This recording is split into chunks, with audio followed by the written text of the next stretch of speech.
कैसे है किशनगंज के लोग? कहते हैं आज से कुछ दिन पहले हम भोजपुरी में एक कहावत गाए थे तो बड़ी चला था, अवैसी साहब भी बहुत खुश हुए थे, तो उसी को रिप्ले करने का मौका मिला है।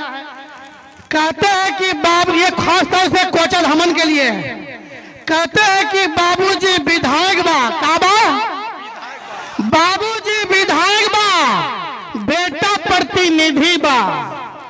बाबूजी विधायक बा, बेटा प्रतिनिधि बा, सन बेटा पीए बा, दामाद ठेकेदार बा।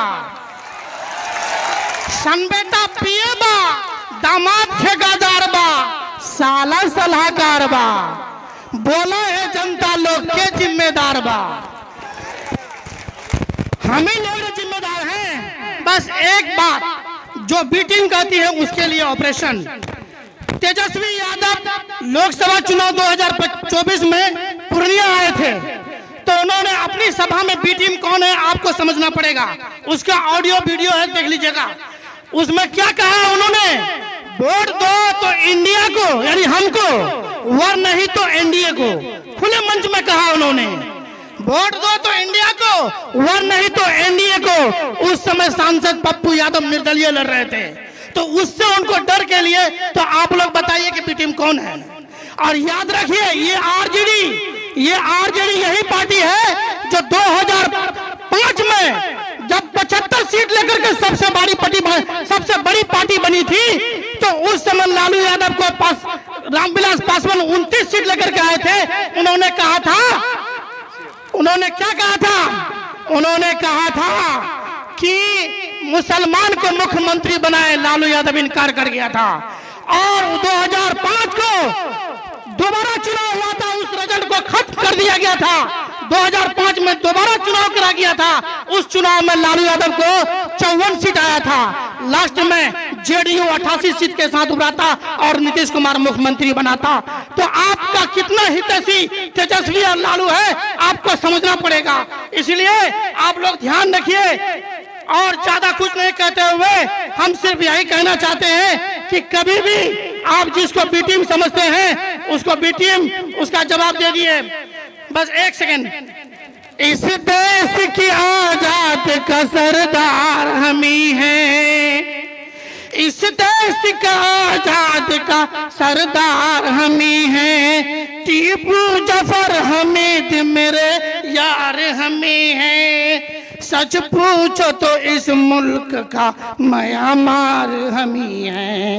सच पूछो तो इस मुल्क का म्यांमार हम ही हैं। ना मांगना हमसे कभी आधार दोबारा। भारत है हमारा, भारत है हमारा, भारत है हमारा, भारत है हमारा। जय हिंद, जय भारत, जय जवान, जय किसान और जय विज्ञान, जय मैया। इसके लिए मैं सदा आपका आभारी रहूंगा। मैं प्रभास चंद्र झा नरपतगंज क्षेत्र से आपके बीच आया हूं। मैं नरपतगंज से जिला परिषद सदस्य अररिया में 2 दफे प्रतिनिधित्व भी किया हूं।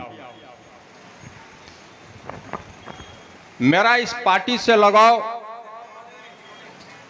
ओवैसी साहब का जो विचारधारा है, उनकी जो भाषण पार्लियामेंट में हुआ करती थी उसे मैं बड़े चाव से सुनता था और लगता था जो ये गरीब लोगों के लिए, किसी भी जाति किसी भी धर्म के हो, उनके हक और हुकूक के लिए ये बात उठाते हैं। और जिस समय जिस वक्त हमारे देश में या किसी प्रदेश में जो भी घटनाएं दुर्भाग्यपूर्ण होती थी, उनके लिए उन्होंने सदा अपनी आवाज को बुलंद किया।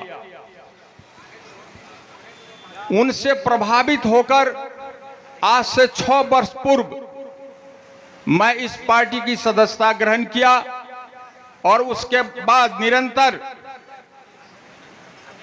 पूरे ईमानदारी और निष्ठा से AIMIM के प्रहरी के रूप में, एक कार्यकर्ता के रूप में मैंने निष्ठापूर्वक अपने कार्य का संपादन करते आ रहा हूं।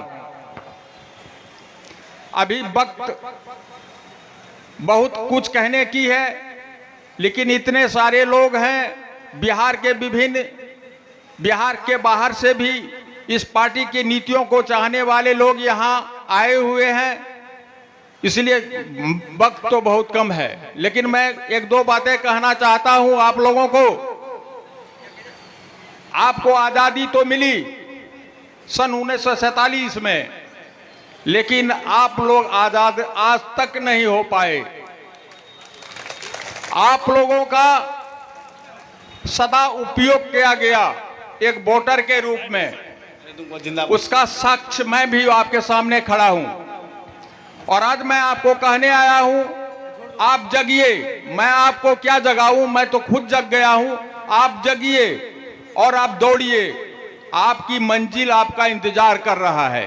बहुत खूब, बहुत खूब। आप बटिए मत, एकजुट होके अपने निष्ठावान नेताओं के साथ में जुड़े रहिए, जो आपके लिए मरने मिटने के लिए, आपके हक और हुकूक की बात करते हैं, उनके लिए आप जूझिए।